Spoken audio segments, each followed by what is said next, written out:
Polarização política ela é muito um fenômeno de identidade, de filiação de grupo e uma espécie de comportamento automático de rechaço, de desgosto, de ojeriza ao grupo adversário. Você acha que o outro, né, sofreu lavagem cerebral, o outro é manipulado, o outro, né, não sabe do que está falando? Você tira a complexidade da pessoa, né, qualquer possibilidade de conversa, de diálogo. Mamilos. Mamileiros e mamiletes, sejam muito bem-vindos ao Mamilos, o nosso espaço de diálogo de peito aberto. Eu sou a Juva Lauer. Eu sou a Cris Bartz e o assunto hoje tem dados, muitos dados, e gente interessante para nos orientar nesses números. A gente vai ouvir antes o intervalo comercial e já volta para te explicar essa história. No Mamilos 525, a gente conversou sobre as forças invisíveis que moldam o nosso comportamento, para te empoderar a tomar as melhores decisões financeiras, escapar das armadilhas do inconsciente e realizar os seus planos.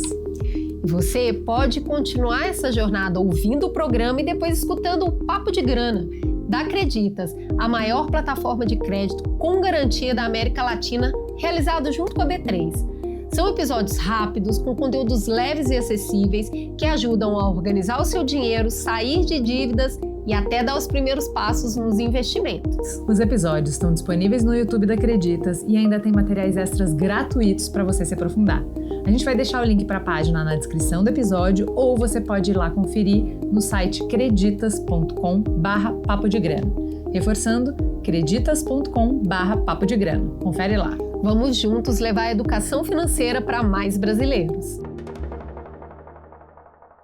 Então vamos falar de polarização. Estamos em ótima companhia, voltando a Mamilos. Um membro raiz, que já foi membro da bancada fixa do Mamilos, lá de 2012. Pablo Hortelado, seja muito bem-vindo ao Mamilos. Quem é você na fila do pão? Obrigado, João. Eu sou professor de gestão de políticas públicas da USP, sou diretor de uma ONG chamada More in Common. O que é More in Common? More in Common é um think tank, um centro que faz pesquisa sobre polarização.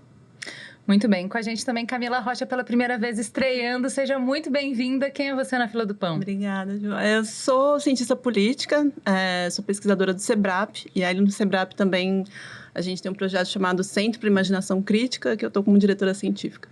Muito bem. Bom esse nome, né? Muito ótimo. Fala do seu livro. Claro, com certeza. Foi lançado em 2021, baseado na minha tese de doutorado, em que eu exploro, na verdade, as origens da nova direita brasileira, que foi desaguar no Bolsonaro. É o livro de referência sobre esse assunto. Vamos então, sem mais delongas, do que estamos falando hoje. Quantas vezes você já ouviu aqui mesmo no Mamilos que o Brasil está muito polarizado? Que qualquer discussão rapidamente vira um embate em que ninguém se escuta, com opiniões radicais e sem nuances, matando qualquer possibilidade de diálogo e construção de consenso. Quantas vezes já falamos que a polarização é um dos maiores desafios políticos dos nossos tempos? Pois é, mas talvez a realidade seja um pouco diferente disso. E isso pode ser uma boa notícia. Uma pesquisa da More in Common com a Quest mapeou um país bem mais complexo, que se divide em 6 campos, ao invés de apenas petistas versus bolsonaristas. Em um extremo, a gente tem os progressistas militantes, representando 5% da população. Do outro, patriotas indignados, com 6%. Esse contingente pequeno de pessoas é apoiado e tem as suas opiniões amplificadas por um segmento menos radical do seu espectro político. A esquerda tradicional, com 14% da população, e os conservadores tradicionais, com 21%. No centro, espremidos, ficam os cautelosos, com 27%. E fora da conversa, os desengajados, com outros 27%. Daí, qual a relevância dessa descoberta? Toda a polarização que inflama as conversas, ocupa o maior espaço do debate público, ela está nascendo nas pontas. Disso, a gente tinha suspeita, mas ela representa uma minoria de 11% da população, que são altamente engajadas e barulhentas, enquanto a maioria da população está simplesmente invisível no debate, 54% dos brasileiros fora dos holofotes, mais preocupado com vida real, dia a dia, renda, serviço público, segurança, do que essa guerra de costumes que caracteriza esse fla-flu político que acontece nos extremos. Hoje a gente vai tirar o zoom dessa miopia e colocar uma lupa no Brasil real. A gente vai entender quem são esses invisíveis, por que eles se afastam da arena e o que os dados mostram quando a gente sai desse atalho de Lula e Bolsonaro. Dessa nova perspectiva, emerge um recado forte que atravessa todos os segmentos. De 92% a 96%, olha que número acachapante, de todas as pessoas, de todos os brasileiros, gostaria que os partidos trabalhassem juntos. Você imaginaria isso? Acho que não, né? Além disso, de 70% a 83% de qualquer pessoa desse espectro, de todas as pessoas que você conhece, concordam que a gente tem mais em comum do que diferenças. Contra-intuitivo, né? Se a política virou palco de confronto, os números apontam em outra direção, de que há sim terreno para cooperação. Bora mapear esse país que existe para além do ruído? Pablo, queria começar com você, que primeiro, parabéns pelo nome das escolhas dos grupos, e eu acho que isso não deve ter sido fácil, porque o nome caracteriza o grupo, e é difícil escolher as terminologias corretas para dar significância para cada um desses agrupamentos. Fala um pouco como surgiram esses grupos, quais perguntas e respostas que foram construindo aí esse panorama que é bem amplo e bem complexo. Claro, Cris. Essa pesquisa, ela é a reprodução de uma pesquisa que já foi feita em alguns países do mundo e que busca justamente encontrar uma estrutura subjacente da opinião sobre temas divisivos. O estudo fundacional, que depois gerou muitas outras abordagens parecidas no mundo, nos Estados Unidos e no mundo, é um estudo dos Estados Unidos, chamado Hidden Tribes, no final dos anos 2010. Esse estudo, ele mapeou 7 grupos segmentados, meio parecido com o que a gente fez aqui, né? Organizado em torno de valores, com uma estrutura muito semelhante. E o que essa abordagem traz de diferente? Quando a gente olha para qualquer tema divisivo, é comum uma pesquisa do Datafolha, da Quest, ou agora do Ipsos, que é o antigo Ibope, né? A gente vê sobre determinada posição, a maioria dos bolsonaristas é a favor e a minoria dos lulistas é a favor, portanto a maioria é contra. Então se supõe que o Brasil está dividido entre aqueles que a metade do Brasil que vota no Bolsonaro que é a favor, seria a favor, e a metade do Brasil que vota no Lula que é contra. O que essa pesquisa mostra, ela encontra uma granularidade na organização, na distribuição dessa opinião, e que a gente vê de uma maneira consistente num conjunto muito grande de perguntas. A gente fez mais de 160 perguntas e para todas elas a gente encontrou o mesmo padrão, a mesma estrutura subjacente de opinião, que são esses 6 segmentos. E eles são fáceis de entender porque eles têm uma estrutura bem organizadinha. A gente tem na ponta 5% aproximadamente grupos que são bem conservadores e bem progressistas, mais educados, mais ricos e muito engajados politicamente, discutem política com os amigos, compartilham notícias nas redes sociais e são bastante coerentes. Esses 2 segmentos pequenos, que são extremamente ativos, eles são secundados, amparados, respaldados por grupos maiores. Um grupo na esquerda, que a gente chamou de esquerda tradicional, de uns 15%, e no lado conservador, um grupo que a gente chamou de conservadores tradicionais. Eles têm as características semelhantes, eles são politizados, eles têm algum engajamento, mas muito menos do que o outro, eles têm menos coerência do que os outros. E nesse meio tem os 2 segmentos que são desengajados. Eles participam muito pouco da política, eles votam muito pouco, 30% desse segmento não vota. Ou vota branco, nulo, ou simplesmente não vai. Entre os 54% e 30%. 30% de 54%. Então, eles votam pouco. eles participam muito pouco de discussão, eles evitam falar, o que não significa que eles sejam... Que eles não tenham opinião. Que eles não têm opinião. Quando a gente fez grupos focais, a gente descobriu que esses grupos, a Camila, inclusive, fez os grupos focais, esses segmentos, eles têm uma visão de mundo perfeitamente organizada, eles não são despolitizados, eles têm uma visão de mundo, eles organizam, eles se colocam politicamente, são muito preocupados com políticas sociais, com questões concretas do dia a dia, mas eles têm muito medo de se colocar no debate público porque eles sentem que eles serão cobrados, que eles serão jogados ou puxados para lá e para cá, puxados ou empurrados, né, para lá e para cá no debate público, então eles se abstêm um pouco, mas eles têm uma visão de mundo. E esse é o mapa que a gente traçou, e esse mapa mostra para todas essas perguntas que quando a gente olha, você concorda ou discorda que os que menores de idade devem ir para a cadeia, por exemplo? Uhum. Então você vai ver que a maioria dos bolsonaristas é a favor e a maioria dos eleitores do Lula é contra. Só que dentro desses grupos tem muita nuance. Então, nos patriotas indignados, que é esse grupo pequeno da direita, é praticamente 100%. E entre os progressistas é praticamente 0%. E aí a gente vai ter um gradiente, não é, nesses grupos. E as posições intermediárias, elas estão sempre com esses 54%. Elas ficam escondidas na estatística. Eles, na verdade, eles são engolidos estatisticamente por essa divisão que a gente porque se eles não se manifestam, eles não são contados a hora que a gente está fazendo essa leitura de cenário. E como eles não têm posições muito automáticas, porque faz parte da polarização que a gente organize ideologicamente as nossas coisas. Então, se você é de esquerda, você é feminista, se você é feminista, você é pró-meio ambiente, é um pacote que a gente compra nos grupos mais organizados. Eles não têm esse pacote. Então, como a opinião deles é menos estruturada, é menos afetada pela polarização, não é? Eles terminam sendo contabilizados como eleitores de Lula, do Bolsonaro. A voz dele, quando ela é caracterizada pelo voto, desaparece. E a gente não percebe que a gente tem maiorias que não foram muito contaminadas por essa dinâmica da polarização. E um pouco a orientação desse estudo é dar voz e ressaltar que existe uma maioria de brasileiros que está nesse segmento intermediário e cuja voz está sendo abafada por esses grupos que são minoritários e eles são muito atuantes politicamente. Então eles dominam a cena, fazem parecer que a posição desses grupos de 5% de cada lado... Faz parecer que o Brasil está dividido, bem ao meio. E parece que não é bem ao meio. Exatamente, ele não está dividido bem ao meio. Mas tem uma coisa, né? É um pouco paradoxal o resultado da pesquisa. Por um lado, a polarização, ela foi tão... Ela adentrou a tal ponto a sociedade brasileira que ela estruturou a opinião de todo mundo, porque esses segmentos, embora eles tenham posições intermediárias, elas são estruturadas, elas têm uma estrutura. A gente consegue ver claramente, eles não se comportam de uma maneira caótica, eles se comportam de uma maneira organizada.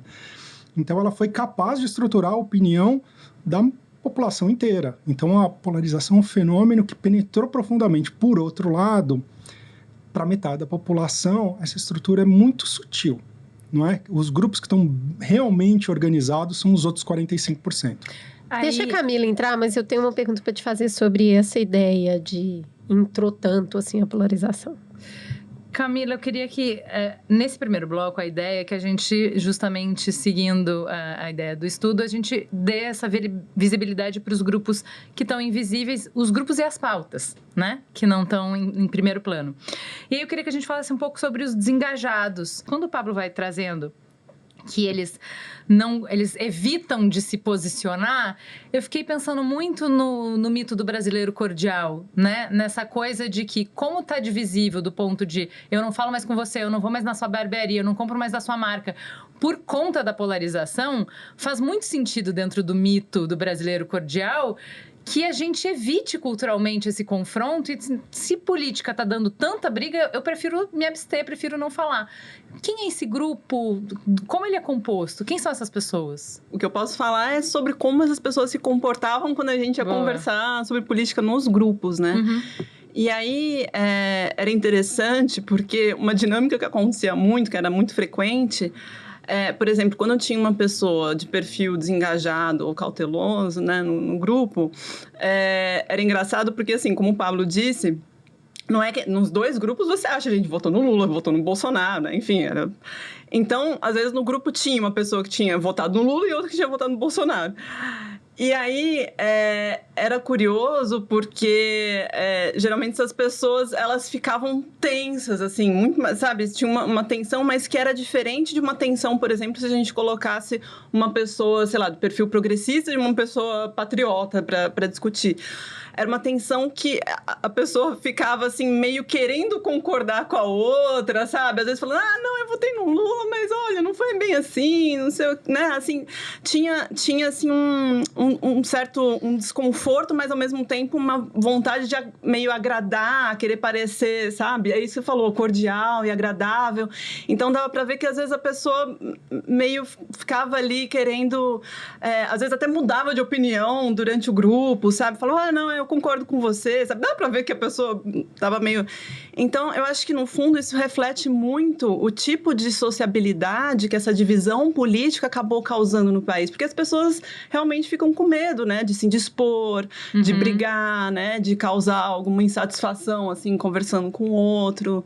Então, isso vinha nos grupos também. Quem são essas pessoas, Pablo? Quem é o demográfico? Então, a coisa curiosa é que, do ponto de vista ideológico, a gente tem uma escadinha, né? Que eu tenho os progressistas militantes, a esquerda tradicional, depois a gente tem os desengajados, os cautelosos, os conservadores tradicionais e, por fim, os patriotas. E todas as nossas perguntas seguem, praticamente todas, com exceções que eu conto nos dedos de uma mão, elas seguem isso, né? Então, se a gente pergunta, concorda ou discorda de uma afirmação progressista, ela é decrescente, o apoio é decrescente, começa alto e baixa, ou ocorre o oposto.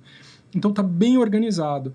Porém, nas variáveis demográficas, eu tenho um fenômeno curioso, que é uma organização em U. Então, por exemplo, escolaridade. As pontas são muito mais escolarizadas e esses segmentos intermediários, invisíveis, eles são menos escolarizados.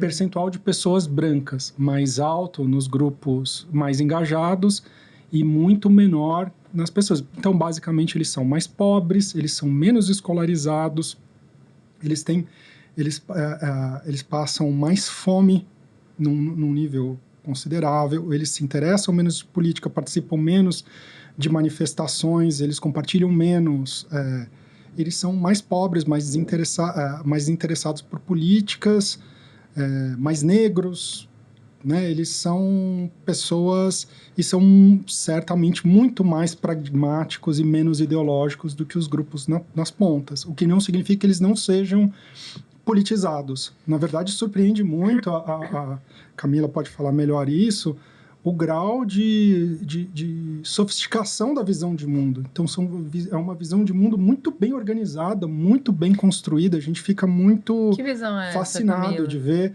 como é que essas pessoas que não estão organizadas, não têm identidades políticas fortes, elas veem o mundo de uma maneira muito organizada, elas têm reflexão política sobre o mundo, elas só têm medo de entrar nesse palco que está um tiroteio. Mas qual é essa visão? Olha, geralmente nos grupos, assim, as pessoas, né, que eram desengajadas ou eram cautelosas, costumavam se posicionar, diria, com uma certa... que eu posso classificar talvez com uma moderação progressista em relação a vários temas, assim. Então, por exemplo...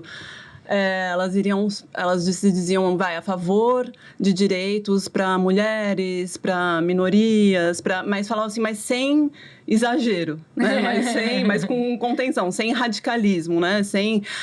São a favor... Vamos avançar lentamente.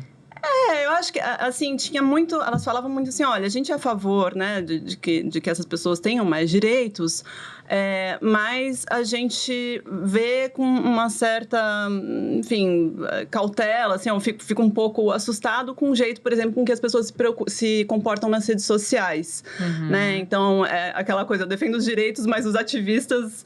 eu acho muito exagerados. Né? Então, tinha muito esse sentimento, por exemplo, ou ainda sobre pautas ambientais, tinha uma grande concordância, né, sobre pautas ambientais. Isso é uma coisa que ficou bem visível, assim. Ou ainda, sei lá, sobre se a gente ia perguntar sobre também políticas públicas, direitos sociais, né, também costumava ter uma concordância. Então, as pessoas poderiam até falar alguma coisa do tipo... sim, por exemplo, o programa Bolsa Família pode ter problemas, mas não quer dizer que eu seja contra. Então, por isso que eu chamei de meio um progressismo moderado, né? Vamos dizer assim, acho que a maioria, né? Claro, não todas as pessoas, mas pelo menos foi o que deu para sentir nos grupos. Ô, Pablo, vamos lá. Primeiro, eu acho que a gente precisa diferenciar os desengajados dos cautelosos, porque senão fica parecendo que eles são iguais. Então, a primeira coisa que eu queria saber é a diferença básica entre esses dois grupos. Tem duas diferenças. Uma de participação política e outra de opinião. Os desengajados são mais de esquerda. Significa, sobretudo, nas questões de política social... Eles são mais de esquerda. Os outros são um pouco mais de... Mas os dois são moderados, né? A principal característica dos dois é que os dois são moderados. Mas um é um moderado mais de esquerda, o outro mais de direita. Por isso que, quando a gente coloca eles em sequência, eles sempre têm essa gradação organizada. Por isso que está bem estruturadinho. Tá. E os desengajados, eles são muito menos participativos. Eles votam menos, eles discutem menos do que os cautelosos, que são mais conservadores, mas participam um pouco mais do que o outro grupo. Eu acho que são essas duas principais diferenças. Quando você faz essa análise, o resultado, na verdade, quem está nesse 54% são pessoas menos escolarizadas, mais pessoas negras, mais pessoas economicamente vulneráveis, e quem está nas pontas é o contrário disso. Ao que se deve isso? Você colocaria mais na conta da teoria de Maslow, que eu superei as necessidades básicas que estão nessa ponta. Eu posso ficar aqui discutindo outras questões existenciais que não seja a minha própria sobrevivência? Ou você colocaria isso naquele efeito Dunning-Kruger, que é porque eu estudei um pouco a mais, eu acho que eu sei muito sobre o assunto, e na verdade eu não sei, e essas pessoas que estão na base sabem que não sabem, e por isso não entram na conversa. Eu não sei. Assim, tradicionalmente, grupos mais escolarizados participam mais. Isso como uma regra geral, mas tem momentos históricos onde isso certamente não é verdade. Nos momentos de pico de organização dos movimentos dos trabalhadores, isso fugiu. Mas, em geral, pessoas mais escolarizadas participam mais. Agora, tem uma coisa que chama muito atenção, é o enorme... Embora os dois grupos, os patriotas e os progressistas, eles sejam mais escolarizados, os progressistas são muito mais escolarizados, mas muito mesmo. Nós estamos falando de quase 4 vezes a média do Brasil de escolaridade superior. Eles são muito ricos. Assim, é uma desproporção. Embora, em relação à média, os patriotas sejam mais, os progressistas são muito mais. E eles meio se distanciam. Eles são um grupo socialmente muito isolado em 3 características. Eles são muito ricos. Por exemplo, tem um percentual muito grande de pessoas que ganham acima de 10 mil reais. Eles são muito escolarizados, eles são de 3, quase, caminhando para 4 vezes mais com ensino superior do que a média do Brasil. E eles, majoritariamente, não têm religião ou têm religiões não cristãs. E eles são o único desses segmentos que tem essa característica. E eu acho que isso faz com que eles sejam realmente uma bolha separada do Brasil. Quando a gente fala que a esquerda está isolada, não tem contrafato, não há argumento. Mas sabe o que é engraçado, Camila? Que eu acho que, assim, tradicionalmente, eu vou dizer uma leitura clássica de política, me corrija aí.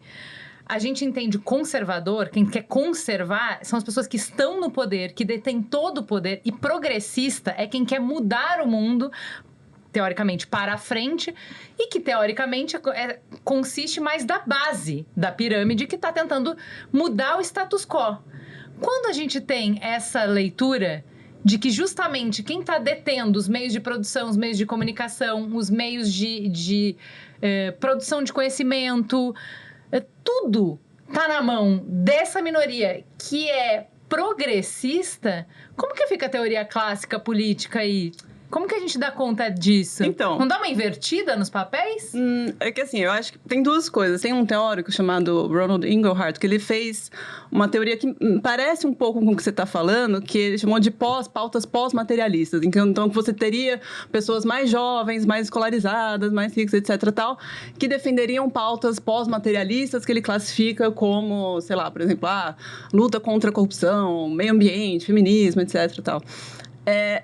Esse tipo de teoria foi muito criticado, e eu sou uma das pessoas que está nesse hall de críticos, porque parte do entendimento, por exemplo, que você está defendendo o direito de mulheres como se as mulheres serem mortas, isso não é uma coisa material, né? Você ser morta não é uma coisa material. Ou uma pessoa que é negra também, ser morta pela polícia não é uma coisa material. Você está defendendo uma pauta muito material, que é a sua própria vida, certo? É o conceito do materialismo que está sendo questionado. Exatamente. Mesmo quando você está falando de meio ambiente, quando você está falando de corrupção, você está falando de coisas muito materialmente que afetam as pessoas, né?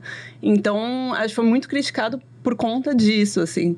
E aí, pensando no que você falou, Ju, eu acho que tem uma questão aí que pode ser enganosa, que é pegar esses 5%, pensar, não, esses progressistas são a esquerda. E aí eu não concordo com isso, porque, inclusive, tem um outro segmento chamado esquerda tradicional, e mesmo dentro desses engajados, você tem gente que provavelmente vai se dizer de esquerda, vai se considerar de esquerda, nem que seja centro-esquerda. E aí eu acho que tem uma coisa também muito importante que a gente não pode perder de vista, que, por exemplo, no Brasil, o PT, né, o Partido dos Trabalhadores, que é o maior partido de esquerda, não só do país, mas da América Latina, por exemplo, tem uma taxa de identificação muito alta, assim, né, que flutua, mas assim, por volta de 25%. E isso é uma coisa muito importante, porque tem muita gente, por exemplo, que não vai se identificar tanto com esse segmento progressista, mas vai ser muito a favor de direitos sociais. Então, por exemplo, a gente vê hoje, né, que quantas pessoas que não são a favor, por exemplo, de que os milionários paguem mais imposto, de que, enfim, pautas clássicas da esquerda, né?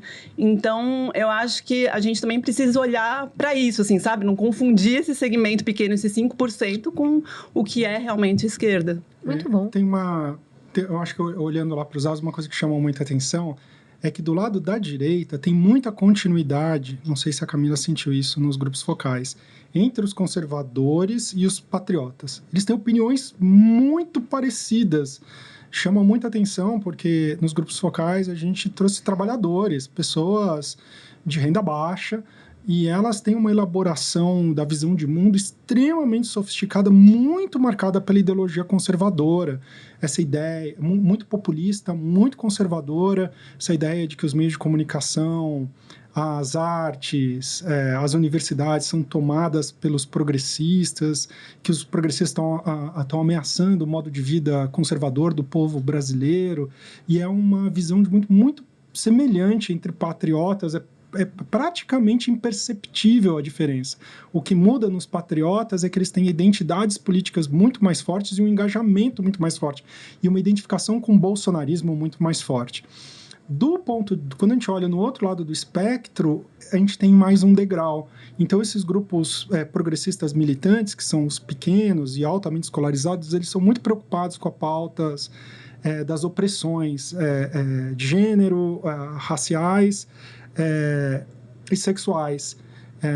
E também as questões de desigualdade econômica. E, no entanto, o grupo do lado, ele é praticamente só preocupado com as questões das desigualdades econômicas, né?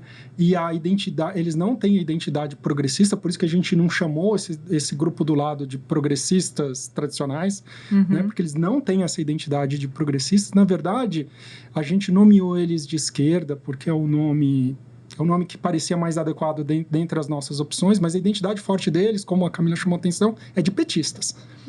Essa é a identidade, mas a gente não quis chamá-los de petista porque ia dar muita confusão para explicar que, embora majoritariamente não sejam todos. Então, é um grupo com muita preocupação em defesa da política social, com forte penetração no Nordeste, bem mais popular do que o grupo progressista do lado. Então, a gente tem um pouco essa diferença, como se fosse a esquerda houvesse uma aliança entre as preocupações da luta contra as opressões, casada com a luta contra desigualdades econômicas, e do outro lado, uma coisa que é predominantemente conservador e muito minoritariamente liberal.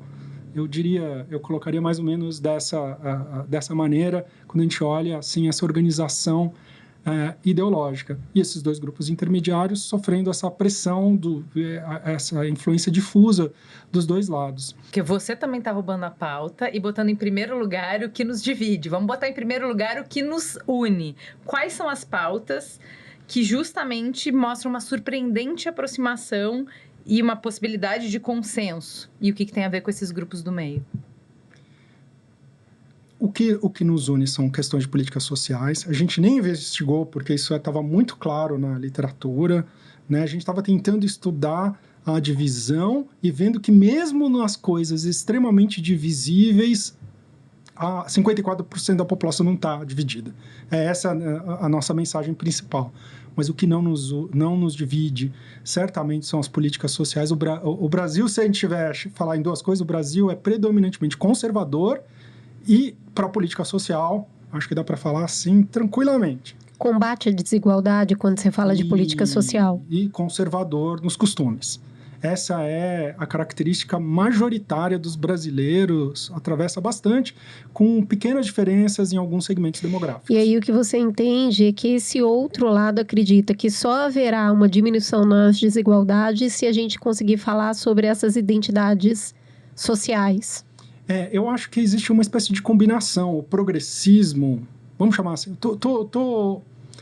eu estou generalizando, porque não é só isso. É mais complexo. O fato de majoritariamente ser assim não significa que tem, né? Às vezes um fenômeno que tem 60% de classe média, ele tem 40% popular, né? Mas, generalizando um pouco, o progressismo é um fenômeno mais de classe média.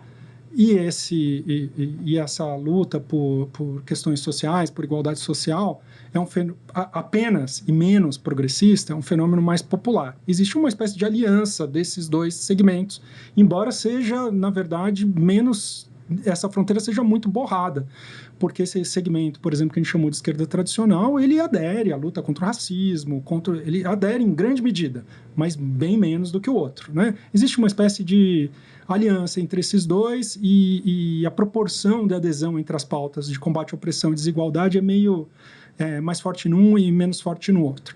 Mas eles se juntam para combater o conservadorismo. E a pauta dos conservadores ela é predominantemente defesa da família, dos valores tradicionais e da ordem. Então, o Brasil está assistindo um conflito entre esses dois valores que estão organizando pedaços grandes da população, embora existam setores majoritários que estão com uma influência muito difusa, muito, muito apagada. Mas quando você fala que mesmo nas questões que se dividem tem mais nuance do que parece, me dá um exemplo, por exemplo, dessas nuances, assim, de uma questão, por exemplo, sei lá, o feminismo. O debate nas redes sociais, por exemplo, o debate público é de threadwife versus, sei lá, feminismo radical. Não, isso são coisas... Certamente essas coisas são coisas muito, muito, muito, muito minoritárias. Ninguém na Central do Brasil está falando disso. Não é nem na Central do Brasil, na Paulista. Ninguém está falando disso. Nós estamos falando... As mídias sociais apresentam Porque, na verdade, esse 5% de cada lado não é bem distribuído a voz. Dentro desses 5% de cada lado, tem as pessoas ainda mais ativas. A curva de distribuição de quem fala é muito mal distribuída e dá uma percepção muito distorcida do que é o debate político, do enraizamento do debate político. Onde que a gente encontra consenso, por exemplo, na questão feminina? Porque a Esther Solano veio aqui fazer na época da eleição, falar sobre como o feminismo já tinha penetrado e chegava no bolsonarismo, chegava nas evangélicas, chegava nos conservadores. Então, é isso que eu tô querendo buscar, assim. Vamos nas pautas que dividem e mostra pra mim, ó, não, mas aqui já tem consenso. Aqui. Parece que não, né? Porque eu acho e a gente tem muito programa sobre diálogo, que fala isso. Quando a gente acha que a gente não está sendo escutado, a gente levanta a voz e aumenta a agressividade. E aí, uma das técnicas de diálogo é você mostrar para a pessoa que você está sendo que ela está sendo ouvida. Então, você repete o que ela falou, você pergunta se você entendeu direito, você dá esse feedback. A impressão que eu tenho é que a gente tem certeza que ninguém comprou nossa pauta, por exemplo, feminista ainda, a gente tá gritando muito. Conta pra mim, quanto que já entrou, quanto que não entrou? Olha, entrou bastante, na verdade, num certo sentido, né? Inclusive, quando a Esther deve ter conversado com vocês, deve ter sido com base numa pesquisa que a gente fez juntas, e que deu um resultado muito interessante, inclusive na Quant, que, assim, quase metade das mulheres brasileiras, né, que responderam à pesquisa se afirmaram feministas, disseram feministas. E, assim, o número de antifeministas era muito, muito baixo, assim, muito, muito. Mas aí você pensa, bom, e o que é, né, feminismo? O que essas mulheres estão falando? Mesmo as mulheres que não se diziam feministas, quando a gente foi entrevistar, todas elas se diziam muito a favor do que elas entendiam como empoderamento feminino, que basicamente é a mulher ter autonomia material, então ter a própria renda, né, ter a própria possibilidade, enfim, de comprar as coisas, né, de fazer as coisas que ela quer. E também de ter uma autonomia, vamos dizer assim, na esfera pública e na esfera privada, né? Então, desde, assim, ter a própria voz, de ser respeitada, de ser ouvida, né? De ser, ter uma autonomia dentro do casamento, ter uma autonomia dentro da relação, dentro da família. Então, isso é uma coisa muito forte, que transcende, né? Essas fronteiras, assim. Mas... Agora, eu acho que uma das coisas que sempre, quando eu faço, né, isso que inclusive apareceu também na pesquisa do More in Common, que aí sim, eu acho que, vamos dizer, coloca um pouco o bode na sala, a questão LGBTQIA+, assim. Isso é uma coisa que toda Sobretudo a questão trans. Então... Muito divisível. Muito. Então, assim, o que as pessoas falam, isso às vezes até espontaneamente, sem eu perguntar. Então, por exemplo, uma pessoa que é, vamos dizer, de esquerda tradicional. A pessoa está concordando com todas as pautas, assim, né, super de esquerda e tal. Aí chega a pessoa fala, e aí alguém fala, não sei o quê, mas os direitos das pessoas, né, LGBT. Aí a pessoa fala, não, peraí. Aí, nossa, várias vezes assim, a pessoa falava, olha... Eu acho, assim, a pessoa começa... Eu não tenho preconceito, né? Meu problema até não tenho são... amigos. Mas, inclusive, falar, né? Na minha família, tem um primo, tem um tio, não sei o quê. Mas eles são respeitosos. Eu tenho um problema com os gays que são afrontosos. E que... Aí, você fala, o que é afrontoso, né? Aí a pessoa vai falar assim, então, essas pessoas que andam de mão dada no shopping, que se beijam no espaço público, e aí eu tô lá com meu filho, e aí meu filho de 5 anos tá lá vendo 2 homens se beijando, ou 2 mulheres se agarrando, né, vê isso na novela. Então, aí isso, ela falou assim, não, aí eu me sinto... né, assim, incomodada, né? Aí eu fico incomodada, e isso, assim, é uma coisa que a gente... né, vê muito, assim, nesses grupos. E é isso, né? Interessante porque, às vezes, a gente associa, não, essa é uma coisa que seria de alguém... Só de conservador, né? Exato, e não é. Mas direitos civis, querem acabar com o casamento gay? Não, eu acho... não. A gente precisa entender os consensos, você não acha? Porque isso vai dizer o quanto a gente vai gritar. Que consensos você diz que existe, mesmo nesse tema que é sensível? Olha, mesmo nesse tema que é sensível, eu diria que tem um consenso de que essas pessoas, por exemplo, precisam ser respeitadas no sentido de ninguém vai ser a favor de violência contra essas pessoas, certo? De que, sei lá, alguém vai bater nessas pessoas porque elas são LGBTQIA+, ou porque, sabe, elas não devem sofrer nenhum tipo de... nem violência verbal, nem serem xingadas, nem serem... mas eu acho que, assim, aí quando você vai pensar, por exemplo, numa política tipo, né, união homoafetiva, provavelmente você vai achar pessoas que vão falar assim, não, eu sou a favor que essas pessoas, né, possam conviver entre elas, etc e tal, mas vai ter gente que vai falar, não, mas casamento eu entendo que é uma coisa de âmbito religioso e que, de repente, não tinha que ser... sabe? Muita gente não vê casamento como direito civil, né? Exatamente, acho que tem essa questão. Aí você vai entrar nos detalhes, né? Mas eu acho que uma das coisas que surpreendeu bastante, a gente fez uma pesquisa complementar a essa em manifestações bolsonaristas. Uma das coisas que chamou, a gente perguntou da forma que eu acharia assim mais plena de respeito a direitos. Se as pessoas concordavam que os homossexuais deviam ser respeitados na sua orientação sexual, que eu acho que é a plena defesa do direito. E a gente teve mais de 95% de concordância nos grupos conservadores, ali super bolsonaristas. Então, eu acho que respeito, assim, em geral, no direito das pessoas terem as suas relações afetivas é plenamente, eu acho que é genericamente aceitado pela ampla maioria dos brasileiros. Uma coisa que chama atenção é as questões raciais. A despeito de muitos esforços, o Brasil tem ojeriza ao racismo, na esquerda e direita. Direitos das mulheres, os direitos básicos, as mulheres devem ter direito igual a salário, a não sofrer violência, a ampla, isso não está no debate público, nada disso está no debate público.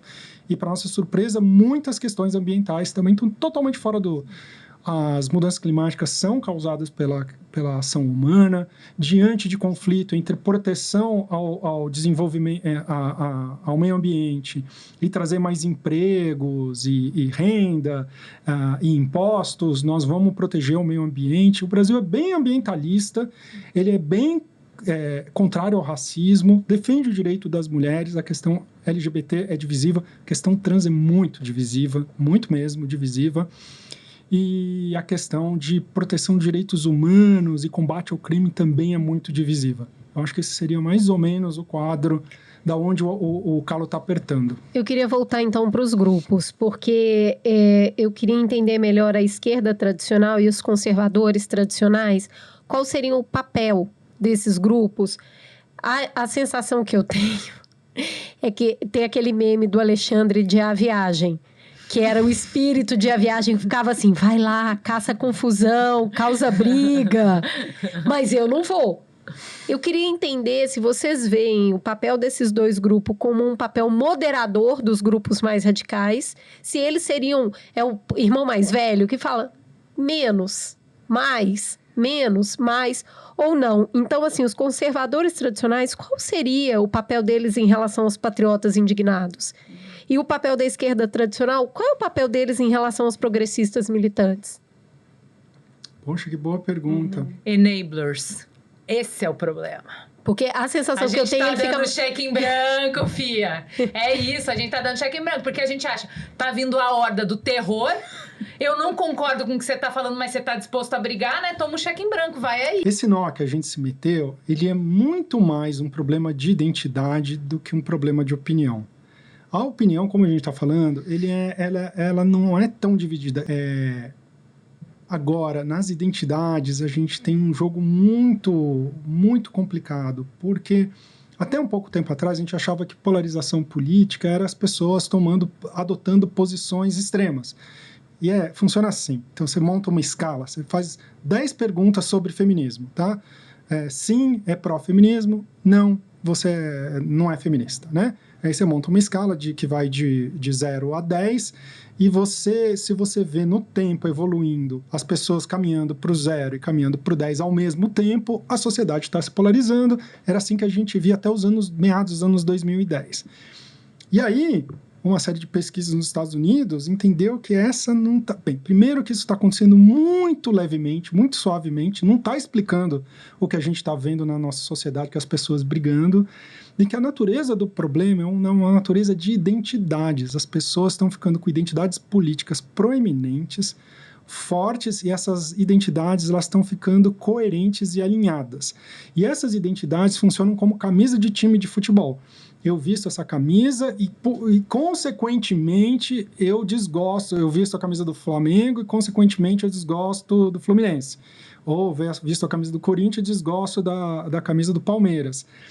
E é essa dinâmica que está acontecendo, né? E quando duas dessas camisas passam a ser iguais, elas se reforçam e elas amplificam o seu efeito, né? O estudo clássico de uma cientista política chamada Liliana Mason mostrou que esse fenômeno ele destravou quando os democratas e liberais viraram a mesma coisa. Nos anos 60 era bem misturado. Tinha um monte de gente que era conservador e votava no Partido Democrata e era liberal e votava no Partido Republicano.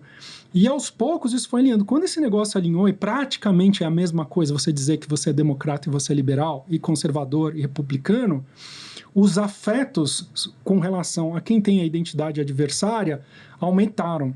A gente, na nossa pesquisa, a gente ainda não publicou, mas a gente vê com clareza, a gente pegou as 3 pares de identidades brasileiros mais prevalentes, que são esquerda-direita, progressista-conservador, bolsonarista-petista.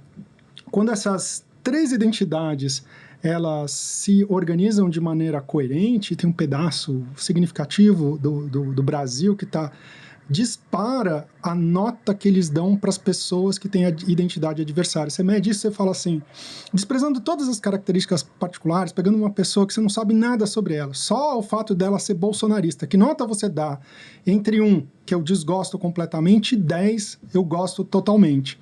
E você vê que as pessoas que têm essas identidades empilhadas, elas dão nota muito baixa para o adversário. E à medida que essas identidades vão se desalinhando ou vão ficando mais fracas, a combinação das duas coisas, a nota que eles dão para o adversário vai aumentando. Então, a polarização política ela é muito um fenômeno de identidade, de filiação de grupo e uma espécie de comportamento automático de rechaço, de desgosto, de ojeriza ao grupo adversário. Eu acho esse fenômeno muito mais importante do que a diferença de opinião. E, inclusive, tem estudos mais recentes mostrando, a partir do momento que a gente entendeu que é isso que está organizando o nosso problema da polarização, é que uma vez que as pessoas vestem a camisa, aí elas começam a organizar a sua opinião, porque existe uma espécie de constrangimento de grupo que te obriga a comprar o pacote completo. Então, não é a opinião que está, são as identidades que estão organizando, inclusive agora começando a organizar a opinião.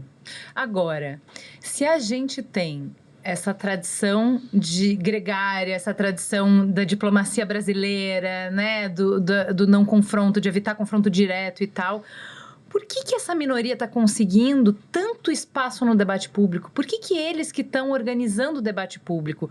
Por que as pautas que, por exemplo, vão definir como a gente vai votar ou qual vai ser os debates? Ano que vem a gente tem eleição de novo, majoritária.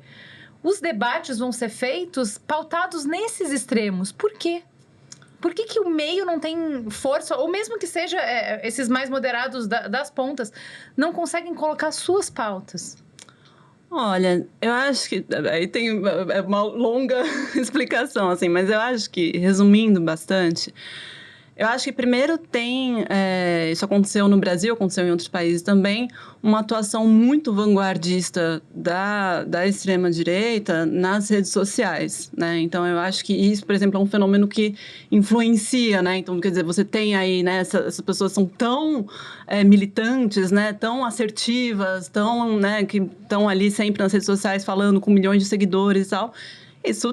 né, traz um impacto. Né? Então, acho que isso é uma primeira coisa. Seja para as pessoas se posicionarem a favor, seja para as pessoas se posicionarem contra, e aí entra nisso que o Pablo falou, de você, né, veste a camisa e vai lá defender o seu time. Então, acho que isso é uma coisa. A outra coisa é que eu acho que isso a gente ouvia muito nas entrevistas, assim, muito nos grupos focais, todo mundo reclamava disso, que bom, você tá lá nas redes sociais e todo mundo falava que era muito violento. Então, como é muito violento, a tendência justamente dessas pessoas que têm um comportamento mais gregário, mais cordial, é se afastar. Falar, olha, eu não vou entrar nessa coisa aí, porque eu não quero ser xingado, certo? Eu não quero ser exposto, eu não quero ser...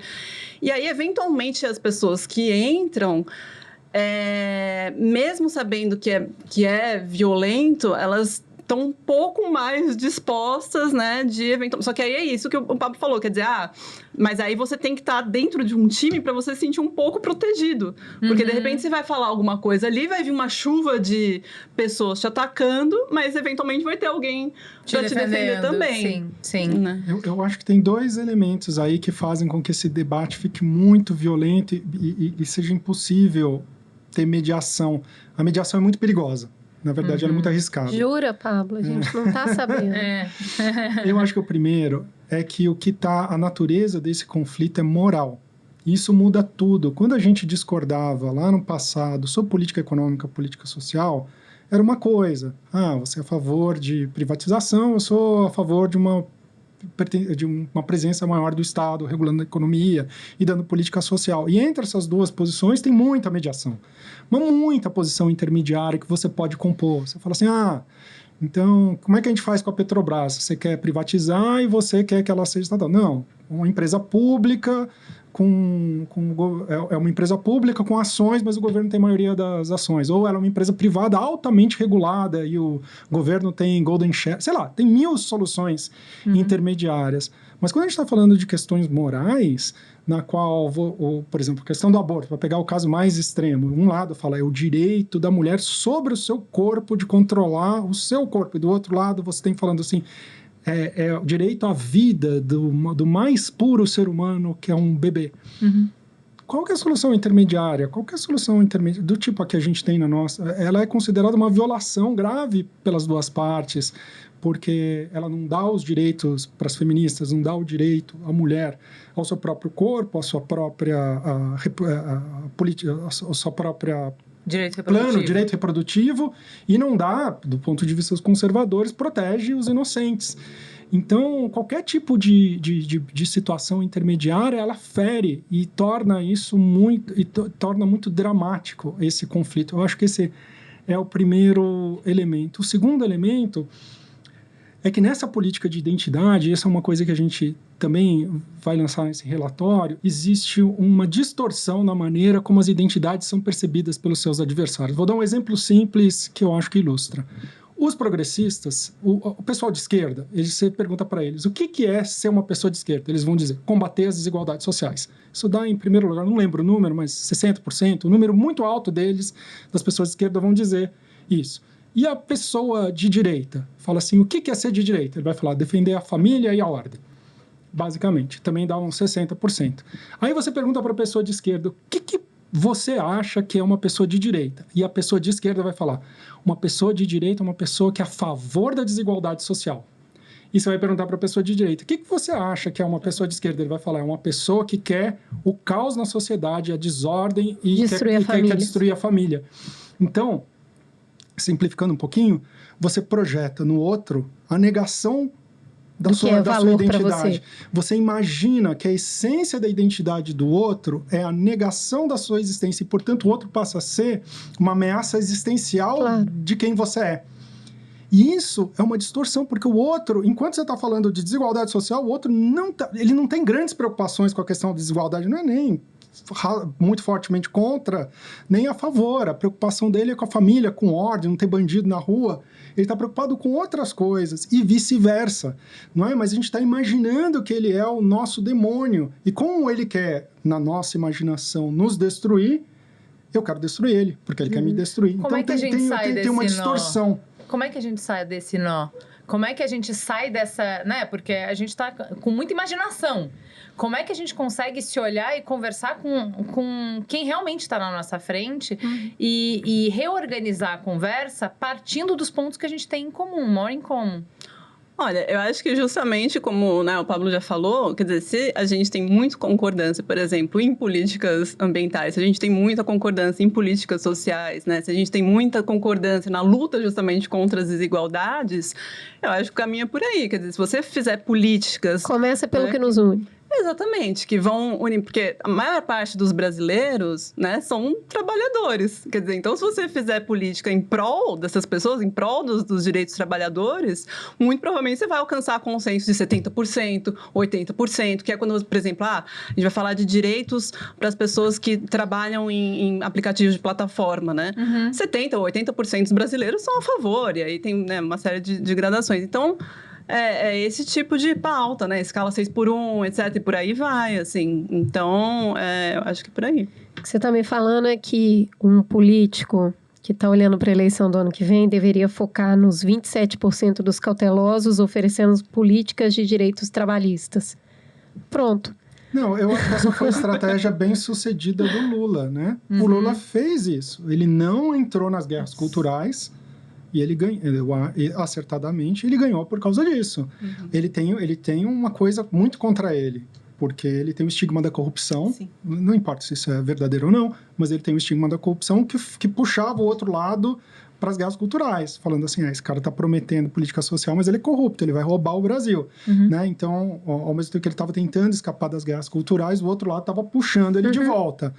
Né? Mas a estratégia dele de não entrar nesse jogo, não entrar e não responder, foi muito acertada. Tem uma outra questão também que pode talvez nos ajudar a dar mais um passo, que é cada um falar das suas próprias pautas, né? Porque parece que a gente está falando contrário à pauta do outro. Né? Porque se a preocupação dele é família e a minha é desigualdade, se eu focar em falar das minhas pautas e não mal da pauta dele, talvez também já ajude. Parece que tem muita necessidade de combater e aí você acaba falando pouco sobre, na verdade, o que você gostaria de defender. Eu acho que uma coisa importante, assim, às vezes parece que a crítica da polarização é um elogio do centro, e eu acho que não é. Pode ser, nada contra o centro. O contrário da polarização não é o centro. Não é o centro. A polarização, a parte nociva da polarização política é a intolerância política. E a ideia de que o adversário precisa ser extirpado do debate político. Posições antagônicas fazem uma democracia saudável. Eu acho que uma boa democracia tem uma esquerda bem marcada e uma direita bem marcada. Isso é bom, porque a direita e a esquerda se controlam. Né? Elas veem os excessos, elas denunciam. E essa alternância no poder, isso é bom para a democracia. Eu acho que a gente deve ter esquerda e direita, não é? E deve ter um centro também, porque o centro também tem um papel importante. Um papel de mediação, ele tem um papel de combinar essas políticas de um jeito eficaz, de um jeito... Eu acho que tem lugar para a esquerda, para a direita e para o centro. E a gente não resolve a polarização fazendo todo mundo inchar o centro, pelo menos não necessariamente. Agora, o que a gente precisa combater é essa intolerância. E essa intolerância... a pergunta é, a gente consegue uma democracia vigorosa com esse recorte, mas com as pessoas se respeitando? Como é que a gente constrói a partir da situação? Porque o mundo lá para trás, do Fernando Henrique Cardoso, ou já até foi. Antes, já acabou. Já era. A gente... O tempo bom, que não volta nunca. Volta a FHC. Tinha fora FHC, agora eu volto a FHC. Como não volta, a gente está nessa. Então, eu acho que a gente tem ganhos. A sociedade se politizou. Eu acho que, para mim, uma surpresa, assim, é uma surpresa boa, é bonito ver. A gente olhava no passado para os argentinos e falava, olha que sociedade politizada, as pessoas discutem política todos os tempos. E agora que a gente vive uma situação onde todo mundo discute todos os tempos, falando... Cansativo, né? Não é tão bom, quero voltar. Mas deixa eu te falar, lá no início do programa, você falou, a polarização enraizou tanto que ela estruturou opinião em todas as camadas, em todos os grupos. Todo mundo tem opinião. Por que foi a polarização que fez isso? Por que você está afirmando que é a polarização que acabou levando o debate político e a necessidade de pensar sobre isso para todos os grupos? Essa é uma das perguntas. Por que essa é a mesma pergunta de falar assim, por que a nossa sociedade polarizou? E a gente não tem uma resposta. Se eu te desse assim, um palpite, eu estaria sendo muito... Leviano, porque a gente não sabe. A gente sabe, mais ou menos, que as questões divisivas estão ligadas às guerras culturais.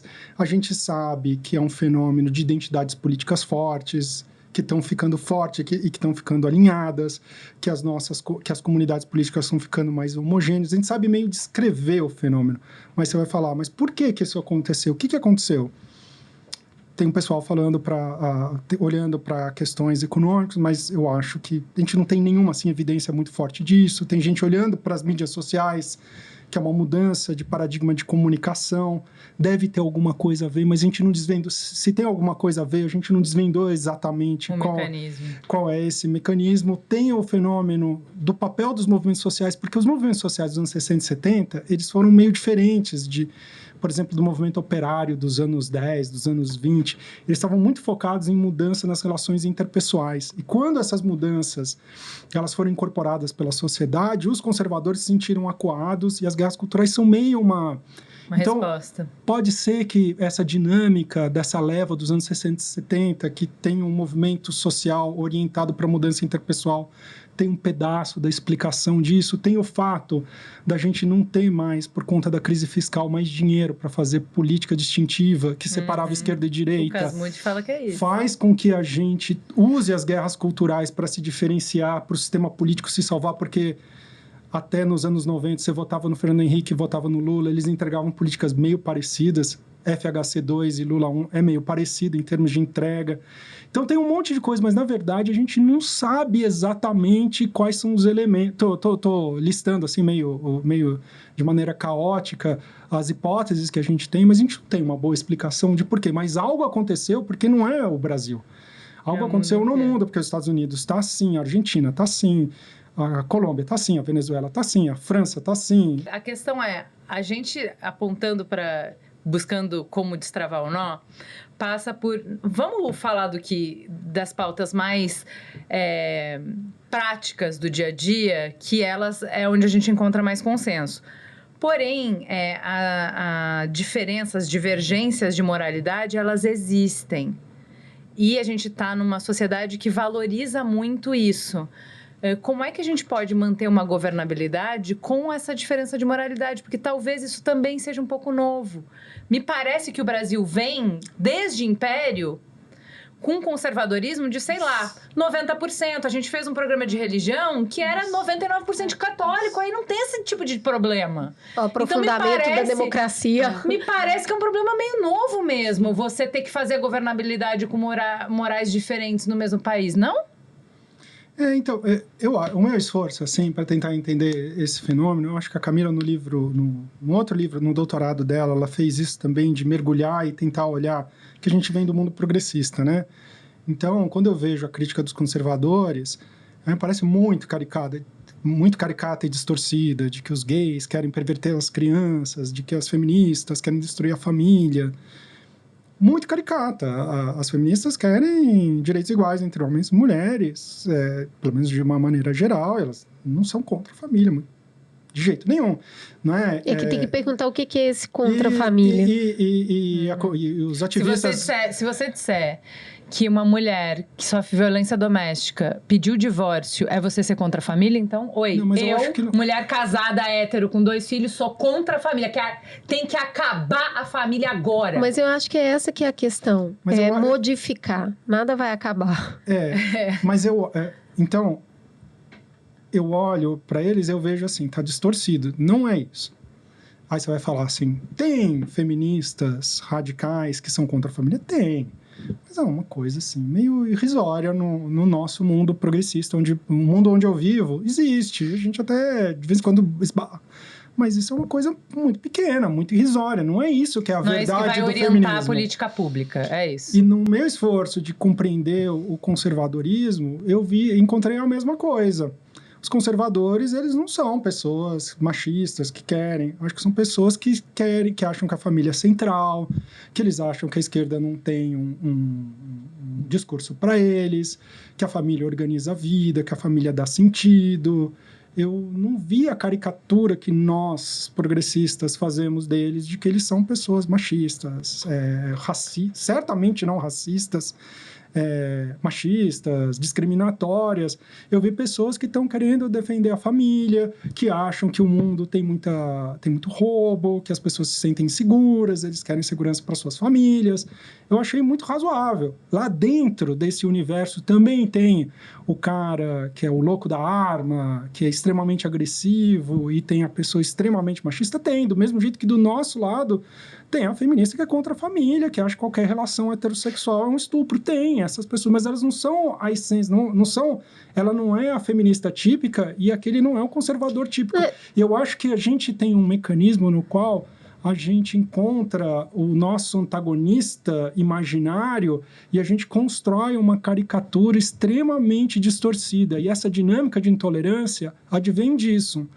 E o fato da gente estar, por conta da polarização, convivendo cada vez menos, faz com que essas caricaturas se tornam Assim, eu tenho muita dificuldade de convencer os meus amigos progressistas de que as pessoas conservadoras são razoáveis e que não tem nenhum problema de você se relacionar com elas, sair, tomar. Eu tenho amigos conservadores e a maioria dos meus amigos progressistas acha isso uma violação de princípio. Né? Porque a gente que tem esse grupo que você falou, né? Tem que vestir a camisa e levar o pacote completo. Agora, quando a gente olha para esse lugar da caricatura, e eu volto aqui no termo feminismo, que nos últimos 50 anos, né, fica um território em disputa, ele já foi muito esse lugar da radical. Hoje, quando a gente vê lá na base mulher falando eu sou feminista porque eu compreendi, progressista e conservador são termos também relativamente novos, né? Primeiro, você tem muito medo do diferente. E aí você fantasia esse diferente que ele pode te eliminar. Eu acredito que a gente está começando a explicar isso. Por exemplo, a família é importante para qualquer pessoa. Conservadores e progressistas. Família é família e ponto. Por que gay tá lutando pelo direito de casar? Pensa bem, pensa comigo. Mas o problema é a composição da família. O negócio é a composição da família. Então, mas a gente pode acordar que família é importante para mim e para você. Depois a gente fala que tipo de família. Mas ninguém quer destruir a família. Eu quero ampliar. Destruir, não. Então, eu acho que a gente pode fazer consenso em olhar para o outro e, de alguma forma, reconhecer que realmente a família como ele conhece está sendo ameaçada. Não é uma loucura eu acho que isso. Quando eu não grito achando que não estão me ouvindo, né? Que eu falo para ele assim, oi, não quero que uma mulher que está sofrendo violência doméstica fique casada com o marido, não quero que o pastor fale isso para ela. O cara fala, não, a gente tem um programa na nossa igreja sobre violência contra a mulher, também não achamos legal violência contra a mulher. Agora, eu não quero que a gente banalize qualquer conflito para a primeira solução num conflito de casamento, ou seja, tudo é violência e tudo é não tá me respeitando e terminar um divórcio. Gosto do jeito que você pensa. Acho que isso é importante, tá faltando no meu grupo. Se você quiser, eu dou workshop aí de violência contra a mulher e você dá workshop de casamentos que duram mais. Acho interessante, mediação de conflito.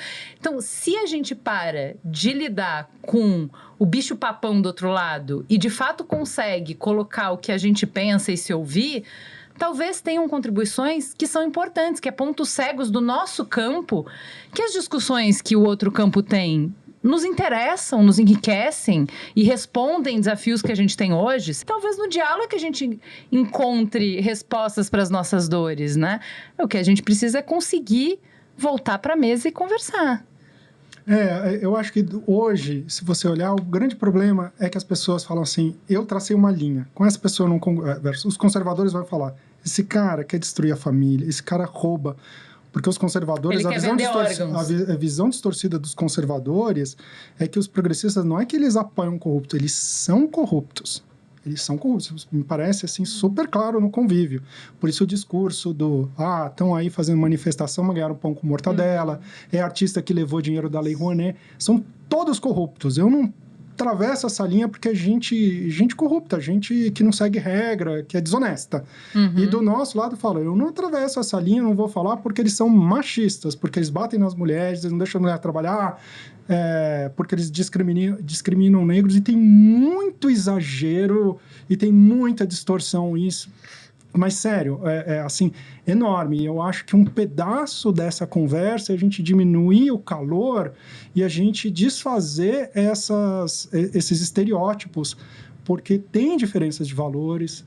Não tem problema ter diferença de valores. Eu acho que a gente... Isso é saudável. Isso é saudável, isso é completamente democrático, mas essa intolerância está baseada em profundas distorções, que tem a ver com a força dessa dinâmica da camisa, na qual eu vejo o outro como um bruto, como uma pessoa que não merece viver no espaço público. Ela precisa ser extirpada, ou ela precisa ser presa, ou ela precisa ser calada, ou ela precisa ser exilada, né? E quando a gente olha, por exemplo, quando a gente metrifica isso e a gente olha a evolução no tempo, para onde isso caminha? Isso caminha para a violência. É tão óbvio que isso caminha para a violência, tão óbvio que isso aqui não vai dar bom, não é? Que a gente precisa colocar isso como prioridade. A gente precisa, o convívio democrático deveria ser a pauta número 1 de todo mundo, e ele passa por a gente se compreender.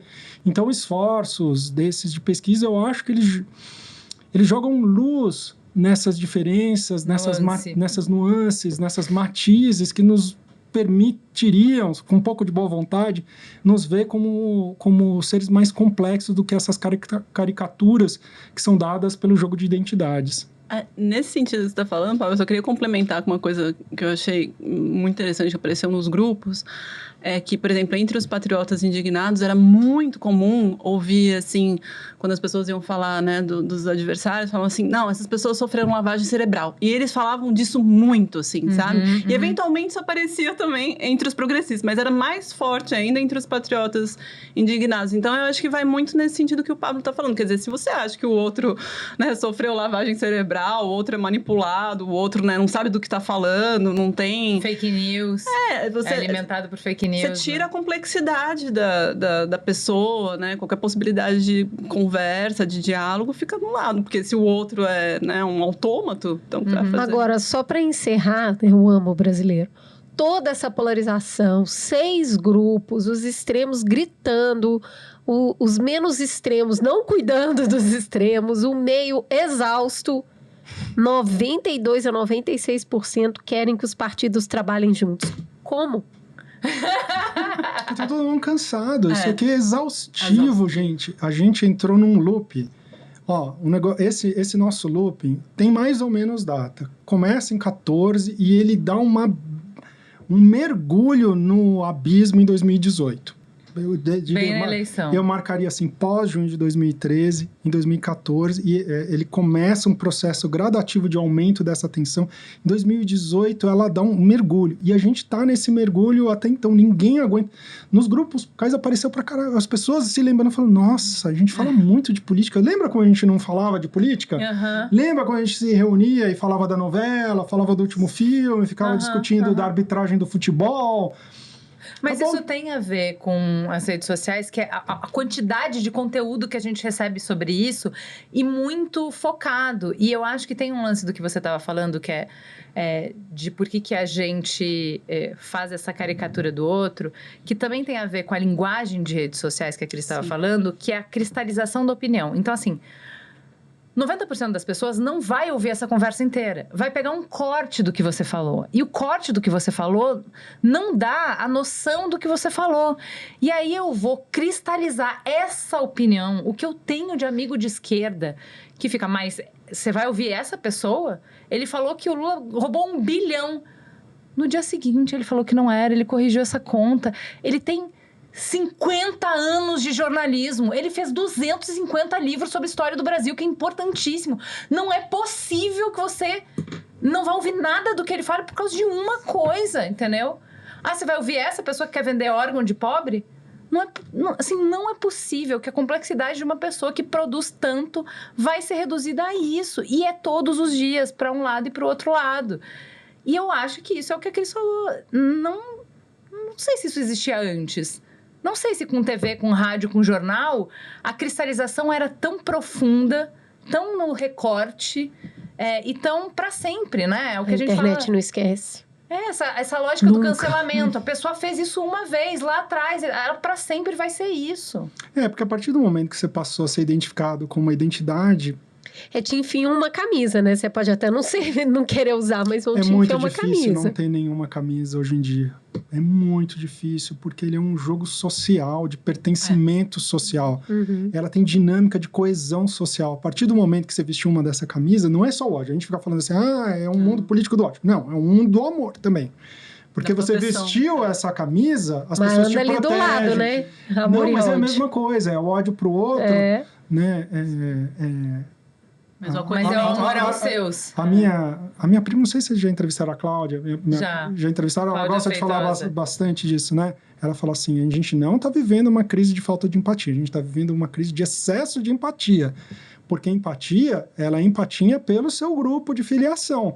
A gente está excessivamente empático. E faz parte... fala isso. E faz parte da empatia essa ojeriza pelo diferente. Então, elas caminham junto. E é um lugar muito quentinho. tá no jogo da polarização, porque ela tem essa raiva pelo diferente, mas ela tem congregamento, ela tem coesão, ela tem camaradagem, ela tem afeto, ela te traz um lugar. E tá num lugar de mediação é só tomar tiro sem quentinho. Mas peraí, eu acho que isso aí que você falou, depois você põe a camisa, você não consegue tirar. Mas eu conheço um tanto de gente que acha que tá com uma camisa e tá com outra. Porque eu acho que tá difícil, né? Porque como é um bloco... Mas é que ele falou alinhamento, quando a linha fica muito parecida. Não, porque sabe o que é? Você tem que dar tantos tiques, o bloco é tão coeso, que eu acho que no fundo, Pablo, ninguém consegue. Então, direto no nosso grupo, a gente tá vendo as pessoas falando assim... Bom, gente, eu não tô conseguindo acompanhar, porque eu dei tique em 15 coisas, mas daí eu depilei esse mês, perdi, desalinhei, entendeu? Mas é o exaustivo que o Pablo tá falando, né? Mas daí você não vai ser percebido. Não, eu perdi minha carteirinha de feminista, eu fiz um programa sobre alienação parental, eu fui revogada já, então, não tá mais. E aí é justamente, eu acho que tem também, isso perde a pluralidade, porque ter marcado esquerda e direita é bom, saudável, porque tem conflito, tem... Mas também quando tá todo mundo alinhado, a gente tem muito pouca capacidade de pluralidade. O mundo não tem duas posições, o mundo tem várias e tem combinação de várias. Eu acho que hoje não é só difícil, porque se você é de esquerda, você é atacado pela direita e o centro no meio disso. É difícil ser de esquerda e discordar de um pedaço disso. É difícil ser de direita e discordar de um pedaço disso, porque você é bombardeado e você perde essas proteções de grupo, né?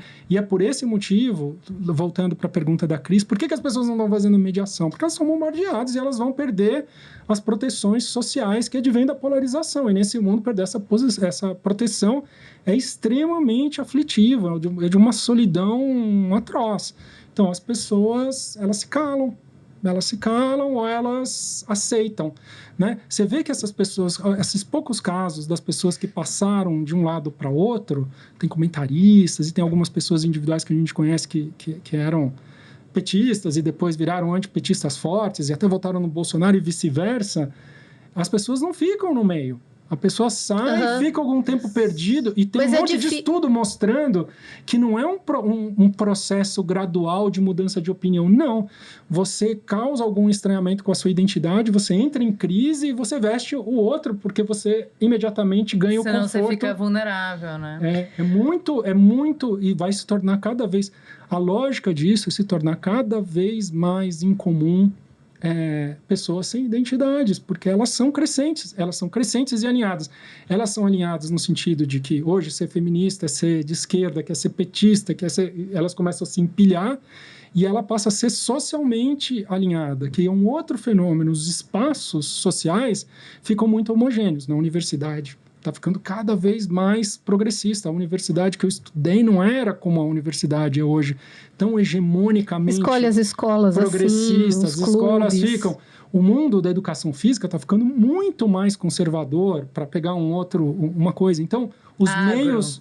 O agro, o mundo das finanças, tem vários que estão se tornando hegemonicamente conservadores e outros hegemonicamente progressistas, né? E isso vai ampliando esse empilhamento, essa nossa incapacidade de conviver com o diferente, porque não tem heterogeneidade nos espaços sociais que a gente circula. Não é possível transitar. O que eu acho que é o mais difícil disso, e eu coloco na conta da gente ficar tão exausto, é que a gente está tentando eliminar uma coisa naturalmente humana, que é a ambiguidade.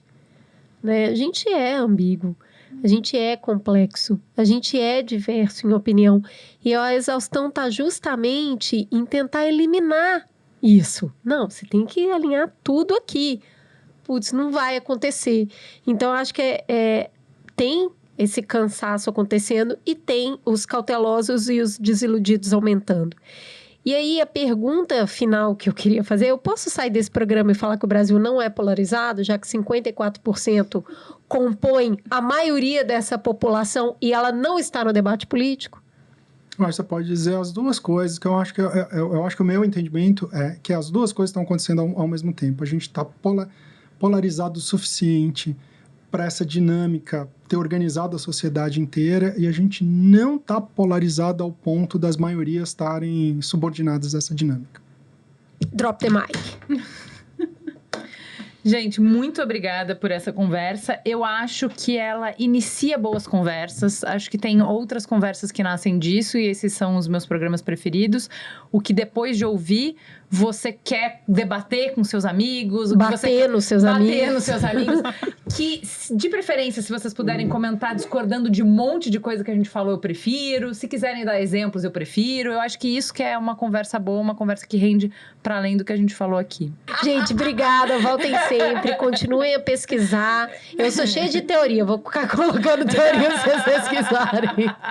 Muito obrigada. Obrigado, gente. Gente, muito obrigada por ficarem até aqui. E você já sabe, esse programa é para ser degustado em grupo. Compartilhe, seja o algoritmo que você quer ver no mundo. Bom apetite. Beijo. Mamilos. Mamilos.